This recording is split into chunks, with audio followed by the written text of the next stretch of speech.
Welcome to the Cannabis Cultivation and Science Podcast. I'm your host, Tad Hussey of KISS Organics. This is the podcast where we discuss the cutting edge of organic growing from a science-based perspective and draw on top experts from around the industry to share their wisdom and knowledge. If you're enjoying these podcasts, please take a moment to subscribe on iTunes or Stitcher or whatever platform you're listening on and leave me a rating and review.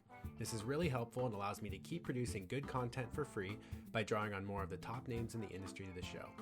In addition, don't forget to sign up for our newsletter on our homepage at kisorganics.com to find out when the latest blog posts and podcasts are available. This week's podcast is a follow-up podcast on Blumats. If you hadn't had a chance yet, please go back and listen to the previous podcast with Steve Troy to get a bit of background. Blumats use no electricity and are an affordable way to improve the way you water your plants. In this podcast, I go into depth with Damian, one of the employees over at Blumats, on exactly how to set them up properly, as well as tackle the common user questions and feedback I got after the first Blumat podcast. After listening to the show, send us an email at tad@kisorganics.com if you're interested, and we will help you get a setup for yourself. Or you can view Damian's contact information directly on our website. Don't forget to mention that you heard about them on our podcast. And now on to the show.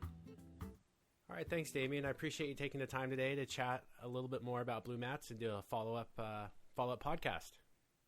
Yeah, no, sounds great to me. So I wanted to just dive right in here, since we covered a lot in the last podcast, and talk about dialing in the Blumats, since we've already covered kind of what they are and what they do. Can you give me a little overview here, starting with, we talked a little about soaking the Blumats to get all the air out of the carrot. Can we just go from there and move forward with how you prep them? Definitely. So yeah, it's kind of changed a little bit over the years in terms of kind of priming and prepping those Blumats. Originally, Austria kind of wanted us to do it for, I think, 12 hours underwater, but in the last few years, just running more tests and everything, we just realized that you want to just soak that ceramic cone until it's basically just porous enough where water is both in and outside of it. And so now it's just 15 minutes without the cap on, and the cap is that little green top that you screw on the Blumat. And so you want to do it just 15 minutes underwater without the cap, and then while it's in your bucket or bowl of water, whatever it might be, then you just screw that back on, just so that for another 15 minutes. And it's really just because the way that a Blumat is working is it's constantly reading kind of the pressure within the Blumat. And so as long as you get that ceramic cone to just be porous enough with water, then you're pretty good. So that's why 15 minutes without the cap, 15 minutes with. And you want to make sure that, you don't get as few air bubbles within the Blumat out. And that can be, I know the really kind of master way to do it is using a little pipette to kind of squeeze water within it. Me personally, I just use my thumb to kind of push water within. I know people use an eyedropper too. It really kind of comes down to it. And it's not 100% necessary. Even if there's a few bubbles, it's not going to kind of ruin the function of the Blumat. It's just we believe with zero bubbles in there, you kind of get the best accuracy of the Blumat, meaning the Blumat's going to react and respond better to kind of those outside factors. It'll know when the pressure outside of it, meaning if the soil around the Blumat gets a little drier, then it'll be able to read that quicker and start dripping water and get it back to that kind of prime watering zone. One thing that's always really important that I always tell people is you want to make sure that you're not putting in the Blumat when the soil is either too wet or too dry, because you're basically setting the Blumat, that whole default setting of turning it to little triangles. It's all there in the instructions. All of that is when the moisture level is at its kind of prime point, at its best moisture level. So if you set it when it's too dry, the Blumat's going to kind of keep it at that dry level. So what I like to tell people is just either overnight or a few hours before, hand water it how you'd normally do, so that there's enough water throughout the entire container, not just on the top versus the bottom. And that's a really important factor, is making sure you're priming that Blumat into that ideal moisture level, because that's what the Blumat's going to kind of do. It's going to keep it at that level. Yeah, with our soils, I found I like people to water the soil really slowly, because there is peat moss in there and it can get hydrophobic. Definitely, yeah. Mm-hmm. So it's a matter of watering a little bit of water at a time. So it's over a period of a few hours to get that moisture content to the optimal levels, which in our soils, again, we aim for 100 mbar, but it's going to vary depending on the soil that you're using. And once you have your soil at that level, which those moisture meters, the digital moisture meters are excellent for telling you when you're at that, then you can start looking to actually set up and dial in your Blumats. Exactly. One other thing I wanted to point out, and maybe you can correct me on this, is when I was talking to Steve originally, he was saying that you want to attach the Blumat to like screw it back together underwater and kind of knock the two pieces to get any bubbles out. You had mentioned using a pipette. How would you use the pipette? I wasn't familiar with that in the process. Yeah, so the pipette, exactly, it's just essentially underneath in the Blumat. So when you have it underwater, and I mean even if you have it above water, if you unscrew it and look at the little cap, there's these three small-looking little ovals almost on the other side of the cap. And what tends to happen is water will sometimes not get into those parts, meaning there's basically an air bubble underneath these three little holes that I found on the cap of the Blumat. And so the thing you do with the pipette is essentially just squeeze water into those three parts, basically pushing any air bubbles away and out of the Blumat. The other way you kind of described is the alternative, where you kind of shake any bubbles out, or what I mentioned is basically pushing water with your thumb inside doing the same function as the pipette. The pipette just kind of really lets you know for sure that you pushed water into there and that there's not going to be any air bubbles. So it's not 100% necessary, but for kind of 10 cents, it might not be a bad idea, or if you just have some pipettes laying around. Now, I've been going down to the store and getting distilled water for soaking my Blumats to make sure that there's no other particles or anything else that could be in my water. Is that overkill or even necessary? I would say it's not. I mean, you could say it is overkill. I know people that do it similar to what you're doing. The alternative is honestly just boiling water, because that's going to do the same thing. The great thing with distilled water is there isn't anything, there's no sediments in there, that any of the kind of oxygen has already been, there's not going to be any oxygen bubbles within the distilled water. Because sometimes if you just pour water directly from your sink or anything, then there is going to be a lot of air bubbles in that water. So I would say, yeah, it might be a little overkill just because you're paying for just clean water. But if you have distilled water around or anything like that, then you certainly can use that as an alternative to just boiling the water. Okay, so now we've taken the two pieces of the Blumat, we've connected them underwater, we've made sure there's no air bubbles. What's the next step in the process for setting them up? All right, so the next step is once we have your Blumat primed with water and it's already porous throughout the whole thing, next thing would be getting your soil right. So kind of what you were mentioning before, slow watering soil, just to allow that water within the soil to really kind of dissipate and move around to all the places it needs to be. I know your soil is pretty amazing to use with Blumats, but Blumats can work with kind of different types of soils. It may have to kind of be adjusted differently, or you might have to kind of account for if a soil is really good at spreading that moisture versus retaining it, then you might want to kind of just prime the Blumat a little different. And when I mean prime, I mean there's a step. The next step would be putting it into the soil and then turning.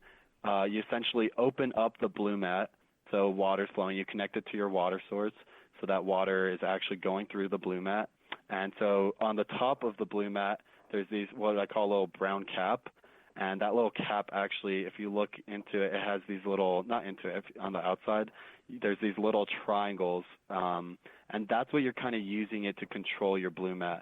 So the basic instructions, setup instructions in the manual is essentially you open up the carrot so that water's flowing out, and then you slowly close it until what we call there's a hanging drop. And that essentially means that water is just on the edge of that small 3-millimeter drip tubing. So water's found out that on the very edge there, and it's not falling and it's not going back in. It's just kind of standing there. And then you close the Blumat another 2 triangles. which is about a quarter of the full radius of the brown cap. And that the two triangles, that's essentially allowing it so the Blumat is going to stay closed until the soil dries up enough, and then it's going to open up the Blumat, and it's going to allow water to kind of feed into the soil. And that's where you kind of have some leeway, is those changing those different triangles, either opening it or closing it more. So generally for a no-till kind of grow where you want more moisture, you don't have to close it the full two triangles. You can do one triangle or even 1.5, and it just means that the Blumat's going to be a little more responsive in terms of it's going to start watering sooner. So the more you close it, the less it's going to water frequently, and the more open you leave those triangles, the more water is going to be entered. So the default way of setting it is you take, let's say your Blumats are still in your bucket of water, and then your soil is at the ideal moisture level you want it to kind of retain or stay in. And so you take that Blumat, you put it into the soil, you connect it into the 8mm tubing, and then you open up the Blumat to make sure water is flowing out, and then you close it with the little brown cap until there's what we call the hanging drip, so water is just found at the tip of the tubing, the 3mm tubing. And then you close it another 2 triangles, which is about a quarter rotation of the brown cap. And you leave it there. That's it. And if you want, you can connect distribution drippers to it, or you can just allow it to come off that 3mm tubing directly. Yeah, so I found what works best for us, and I think that's an important point you brought up. I was attaching the distribution drippers or the blue soak tape prior to dialing in my Blumat, which is a mistake. You want to just keep that 3mm line empty and not attach anything until you do that hanging drop step. And then correct. I found going back 1 carat, it works pretty well with our soils. Like you mentioned, living soils, you want them to be a little bit wetter. Do you have a optimal or general level for people, say, using cocoa or out in a traditional garden or an outdoor setup, that you might offer them as a guideline, similar to the 100 MBAR that I really like with our soils? Yeah, so I found, especially using our digital moisture meters, are really going to kind of allow you to get that perfect point. And I know we've talked about this before, Tad. We were kind of discussing the different types of moisture meters. And if you're a really expert grower and you've been growing for years and you really know kind of the type of moisture level you want in your soil, I know people who can easily just grab a handful of their soil and then determine, that's the perfect level. Someone like me or others who just want to have an actual digital reading of it to really make sure, then our digital moisture meters work really well for that. Because I've looked, and this is what we talked about prior, is we looked on other moisture meters found on like Amazon or just on Google, and we bought them and tried them out ourselves. And they work fine for just being able to determine if it's too wet or too dry. But what you're kind of asking is finding that optimal moisture level. So with our digital moisture meters, usually the range that I'm telling people is between 120 and 150. So around 130 works really well, especially with a cocoa blend or even just regular, just peat moss types of grow. The main thing when you're setting your Blumat up is you want to make sure you're kind of putting it at a zone where it's not going to give you an incorrect reading.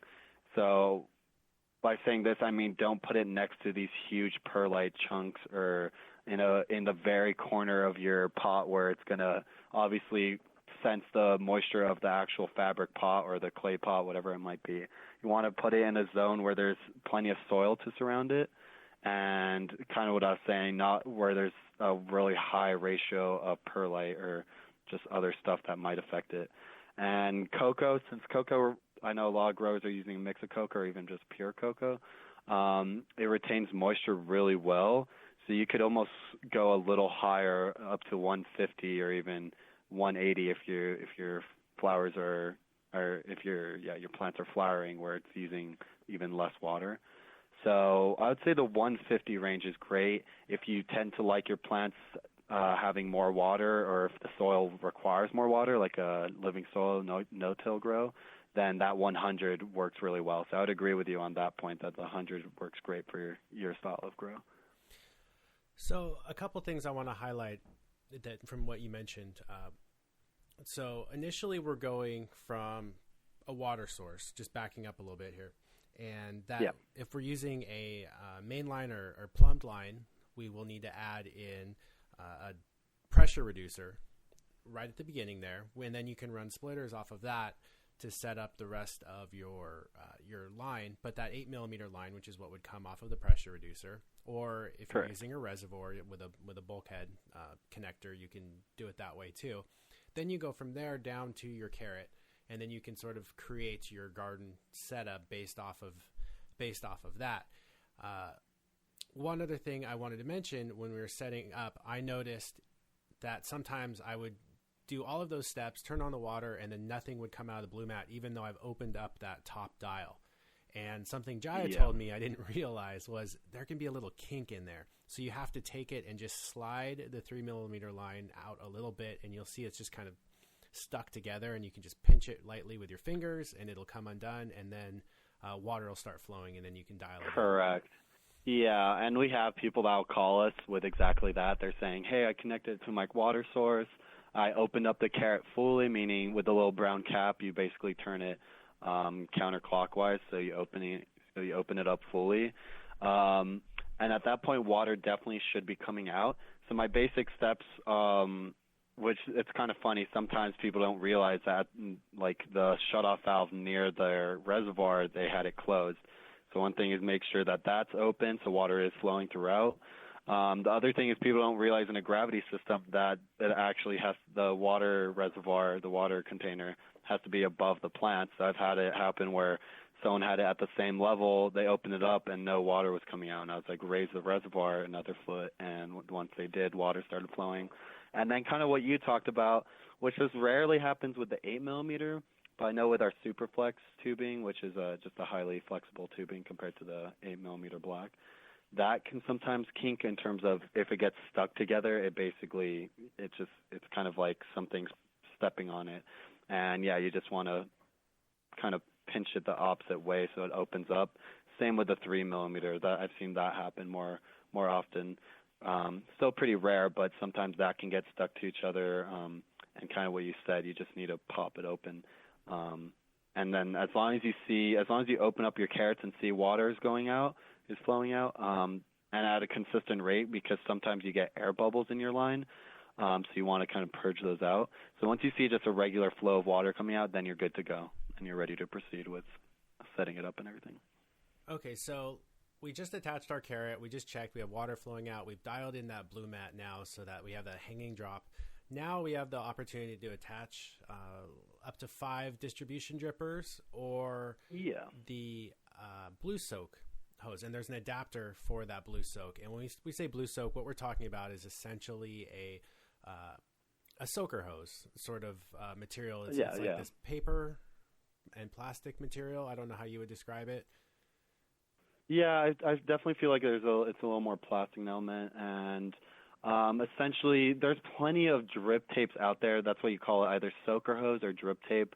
Those are the two words for it, which essentially is a type of tape that has these holes throughout the entire thing, and it allows you to essentially distribute more water using a soaker hose than just individual drip points. So the difference is distribution drippers are essentially just one spot where water can drip out. And the great thing with attaching those to a carrot is you can just have one sensor, so one area where water is being sensed, and have multiple drip points off of that.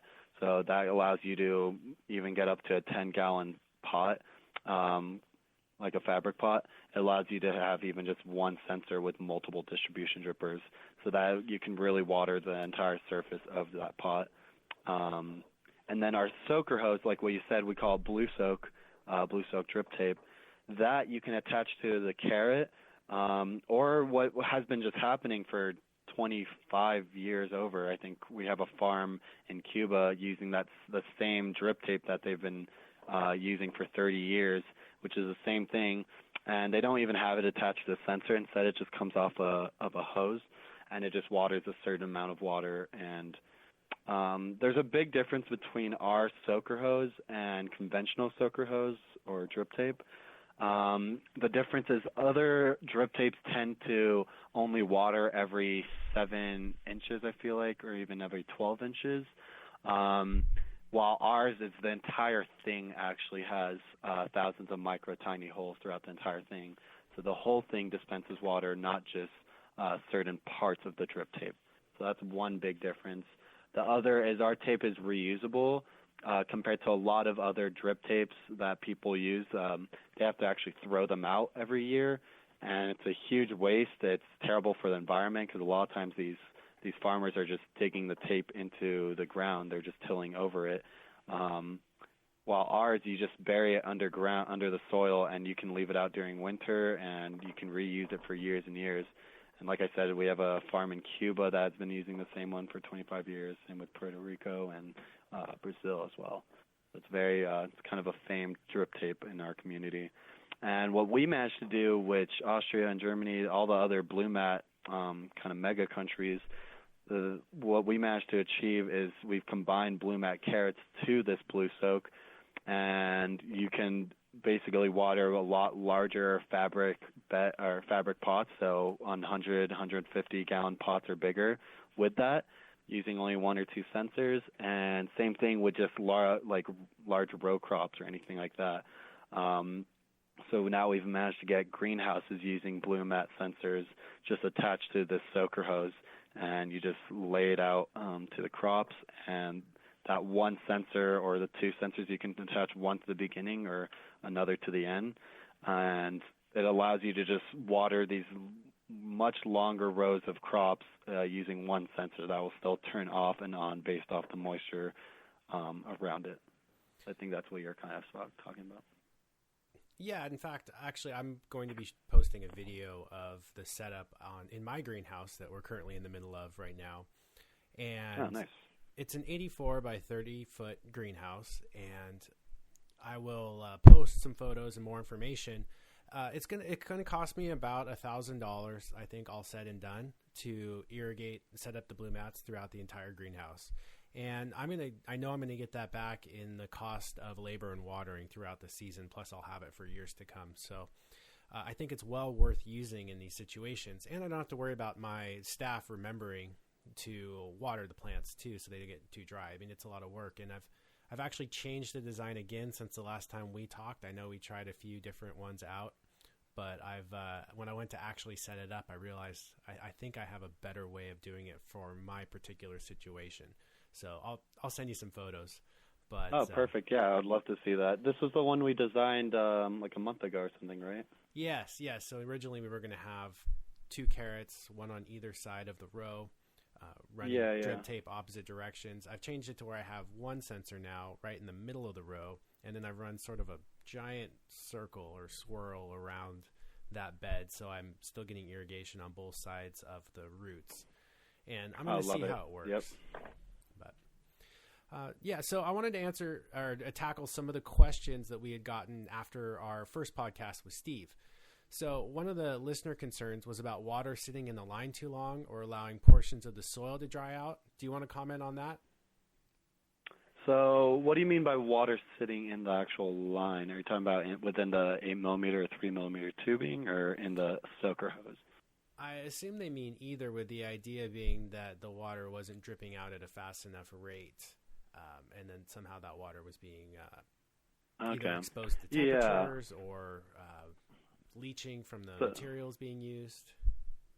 I could see that, yeah. So the thing with a Blumat system is the water is continuously flowing or running. That's why with our pump systems, the pump is pretty much always on. Same with a garden hose or like a hose bib system, that you're always leaving that on. You don't want to really set a timer with it. And then the gravity systems, obviously, the exact same. The water's always flowing through the gravity system. So I think one of the questions we were getting, and this might be it, is that within the actual supply line, people were wondering if they could run a timer so that the Blumat was only on half the time. Another question was with air being within the actual line. So those are two kind of separate issues. In terms of water being in line, you want water always in that both 8mm tubing and going into the 3mm tubing. So the same with the pump systems, as people are always asking if they have to always be on. And the answer is basically yes, because you could theoretically add a timer so that it turns off the water flowing at night when you're not using it or something like that. And you could do that, but the main concern is you want to make sure that the Blumat always has some water within it, because if for some reason at nighttime, if the soil did dry out and too much water left the Blumat, then you'd have to refill the Blumats with water, which is obviously a concern, because if you have hundreds of plants on Blumats, you'd have to kind of fill each one up. And that's the main reason why a Blumat system is on 24/7, is because it always has to be feeding and not feeding and sensing when water is. So if you turn off the water supply going to the Blumats, it might be fine for an hour or even longer, however long it might take for kind of the plant to take in the water, or for the soil to just get more dry. But if you overdo it, then you're going to have to probably refill the Blumat with water to get it to be responsive again. I wanted to kind of jump question? in on that one too. So my thought was maybe that the temperature in the line might get hot on a sunny day. Well, I know you can bury the lines. So what I'm actually doing definitely. is I'm going through and I have a larger black, thicker hose that I just picked up at Home Depot. And so I'm running my 8mm inside of that hose. And then every time I have a connector, I just cut the larger hose. So it's not one straight line through, but there'll be these gaps. And so then I can bury that thicker hose while protecting my 8mm line, because I have customers walking through my greenhouse. It's a U-pick greenhouse all the time, and bumping things. So by burying all of that, I can keep it protected. And that also maintains the temperature in the line, so that if it is a hot sunny day, that black line isn't just sitting out there baking in the sun. Definitely. No, and I think that brings up another really great point, is just in terms of the diversity in a Blumat system, really, where a Blumat kind of, and this is a question we were getting a lot, is people already had drip systems in place, or they already had some plumbing in place, and they're asking if they could still use a Blumat system and integrate it within that system, or if they would have to buy all the new supply tubing and all that. And the answer is yes, you can definitely fit a Blumat system into almost any other type of system. Usually what you need is to either add a pressure reducer so that you reduce the pressure down to 15 psi, which is pretty low pressure, but that's what a Blumat system works ideally on. But almost every single system that I design on a daily basis is different, because people might already have a 1/4-inch regular drip system in place. And the really cool and easy thing you can do is we have all these sorts of fittings that we have made here in the U.S., actually, where it allows you to go from that 1/4-inch conventional drip tubing to our 3mm Blumat drip tube. Same thing with 1/2-inch. People might, for larger systems with thousands of plants, people might have a 1/2-inch or even full-inch PVC kind of plumbing going around the entire facility or room. And it's pretty easy for us we have a bunch of fittings that go from either 3/4-inch or 1/2-inch that you can kind of allow to have main header lines where there's a bigger water source, and then have it feed off into individual pots or beds going into a Blumat system. So it's really, and I think that's what you're kind of saying before. You're going to have a larger header line, and then you're going to be able to go into a smaller conventional drip tubing. Okay, great. Now, one of the other questions I received was, can you add nutrients through the line? So what's the best way to fertigate plants when you're using Blumats? What can you send through? What can't you send through in terms of like nutrients, enzymes, surfactants, things like that? Definitely. No, that's something people ask a lot. And it kind of depends, honestly, when it comes down to it at the end. You can use nutrients. We have a lot of people that do. In fact, we have a nutrient guide that we tend to send to people whenever they ask that. And that whole nutrient guide was just us browsing through blogs, asking our customers and friends, and just testing ourselves. And we found kind of a list of yes nutrients and no nutrients that you want to stay away from. What I generally tell people is if the nutrient is pretty water soluble, then you pretty much are good to go. Meaning, and by that I mean if it mixes well with water. So as long as the nutrient isn't changing the consistency really harshly, where if it's really thick in nature or really sludgy, then you're going to have a chance to that would have a chance to clog the system, just because anything that's really thick in any drip system, which uses really small, tiny holes to emit the drips, then you're going to actually end up having issues where it's going to clog the line and it's going to be kind of a mess. But if the nutrient is pretty water soluble, meaning it mixes well with water and it's not very thick, then people have a lot of success. And in that list, we have just a ton of green ones, everything from ProTrack to H&G and Micro Bloom, Maxi Bloom, Bloom Bastic. The list just goes on with what people have had success with. Often what people have said is that using this solution called Drip Clean is a go-to, just because it kind of gets rid of all the crystallization that can go on within the Blumat, and it just clears the line. Something people also might encounter, and I've seen this on Instagram and stuff, is sometimes algae or this type of basically organic solution just starts growing within. Usually it's algae.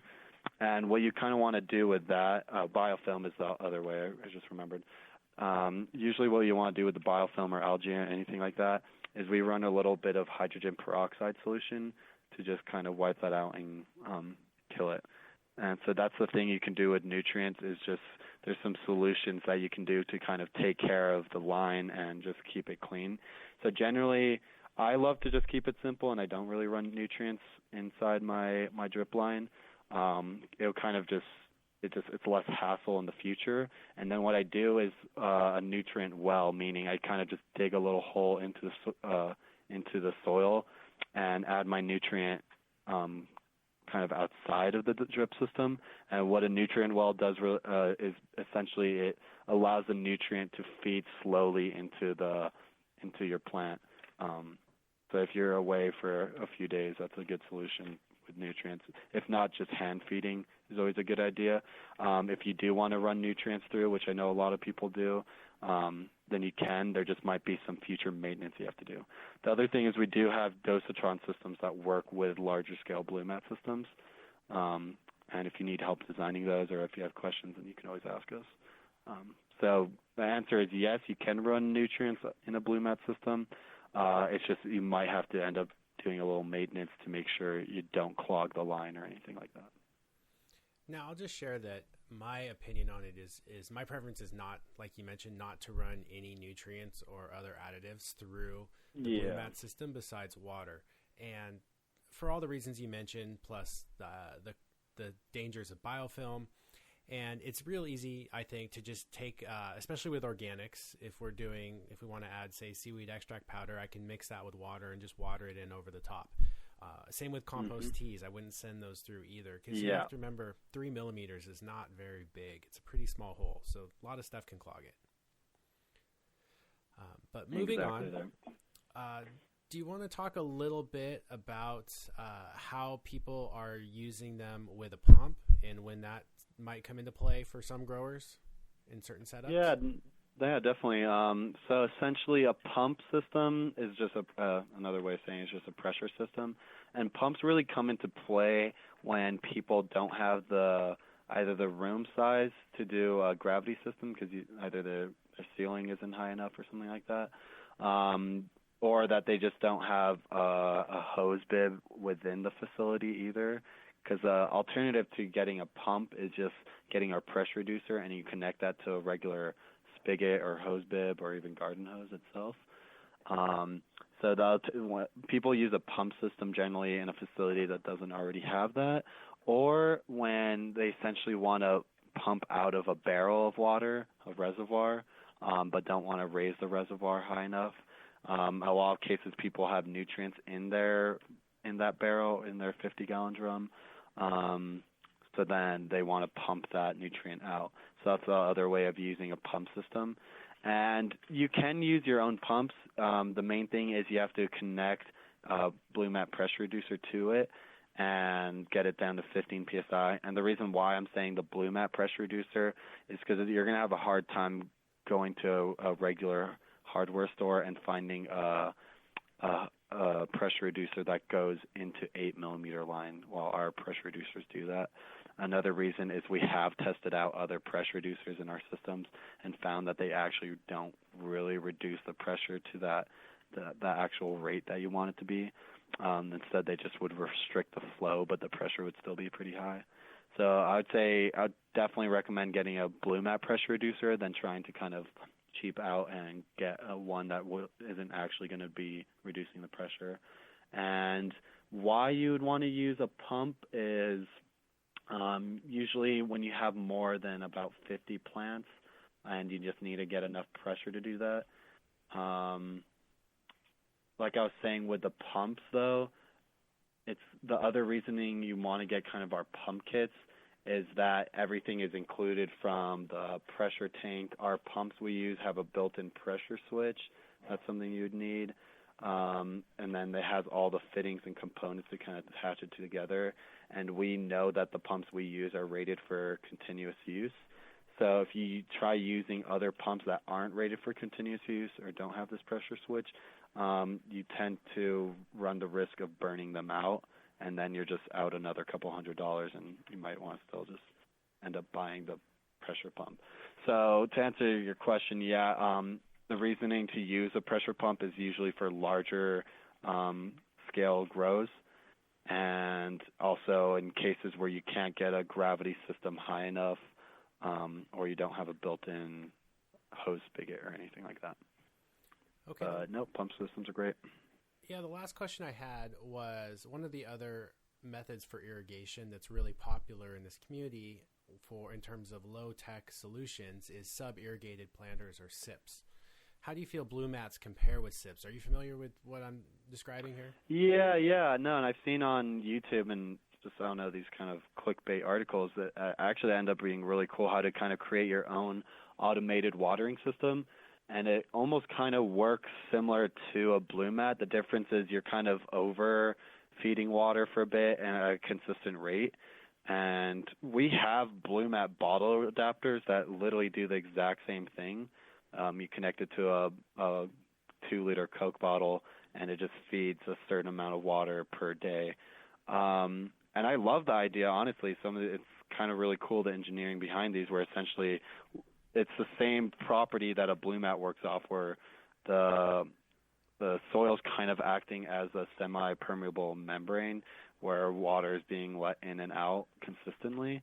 The difference is with those systems, as I mentioned, you're just watering at a consistent kind of rate.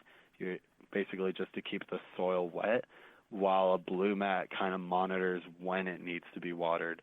And we have just this great article that was written on Marijuana Venture, essentially, and they wrote it on Blumats eventually, because there's just this huge, this hidden killer that people don't really know about, which is essentially overwatering your plants.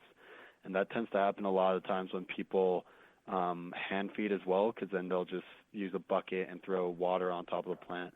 And what the plant is doing when it gets overwatered at first, it's essentially like being too full. If you eat too much, you're not going to really want to eat more. But what's happening to the plant is when that's happening, it can't even use the water that's in the soil, because basically at a deep down biological level, the stomata is overfilled, meaning it can't use the water. And I think everyone knows how kind of photosynthesis and everything works, where a plant is using that sunlight plus the water to create sugars within the plant. And when you overwater, those sugars aren't being created there's a kind of a delay with those sugars being created because the plant is so full. so the plant isn't growing, it's really hard to see that the plant isn't enjoying it either, because the leaves still stay green. They don't turn dry or anything like they do when you underwater. But the plant isn't growing either. It's just kind of at this hibernated state.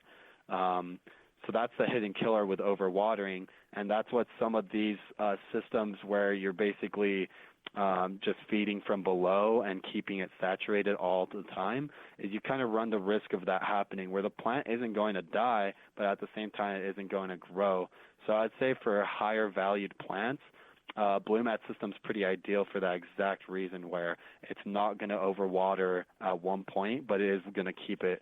It is going to water it throughout the plant growing. And when a plant needs more water, the Blumat accounts for that, so it waters more, it drips more water into the system. And when it's smaller, it's using less water, so it's not going to overdo it then either. So I think that's the main difference, is those systems work great for plants that you don't really care about how they grow or how big they get or anything like that. But in a system where you do want to get a plant to yield as much as it can and to really grow at its best rate, then in that case, a Blumat system is kind of the better alternative versus these other automated systems. Well, I want to say I do like the idea of sub-irrigated planters. I think they work pretty well with established plants.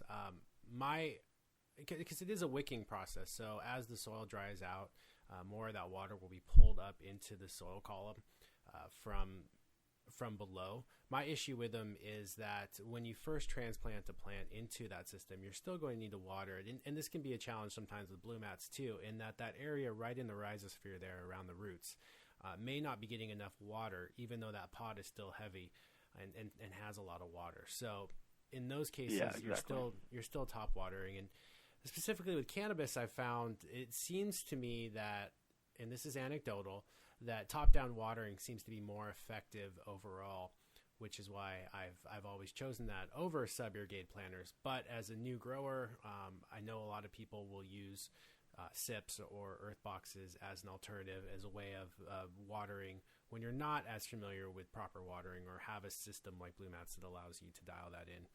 So Exactly. I mean, at the end of the day, we just want to also get water to the plants. That's why I'm fully supportive of sub-irrigating planters or anything like that, because as long as you don't forget to water your plant's going to live, and that's what we kind of want. At the end of the day, our goal is to just have happy plants, so whatever works for that.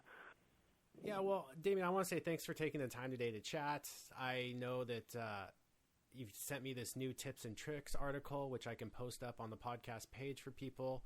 If they have further questions, they can contact me or Damian directly. I'll put all your information up there on the podcast page. And perfect. Yeah. No, I'm happy. Yeah, I'm happy to do these podcasts. It's really fun. Like I was saying, I love listening to your podcast as well myself. So it's a huge pleasure to be here. And I know one thing I've been seeing, and people have been telling me on Instagram and whatnot, is now they're choosing your podcast as a kind of a default method or podcast to hear when they're commuting to work or whatnot. And I'm thinking I might just do the same, Ted.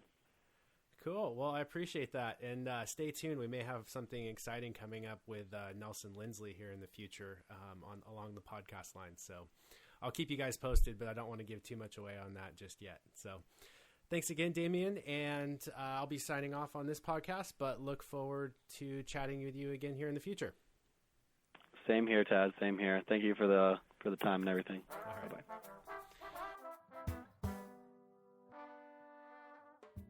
Again, that was Damian, one of the main guys over at Blumat Systems here in the United States. You can view his contact information as well as his tips and tricks on the podcast page. You are listening to the Cannabis Cultivation and Science Podcast. I'm your host, Tad Hussey.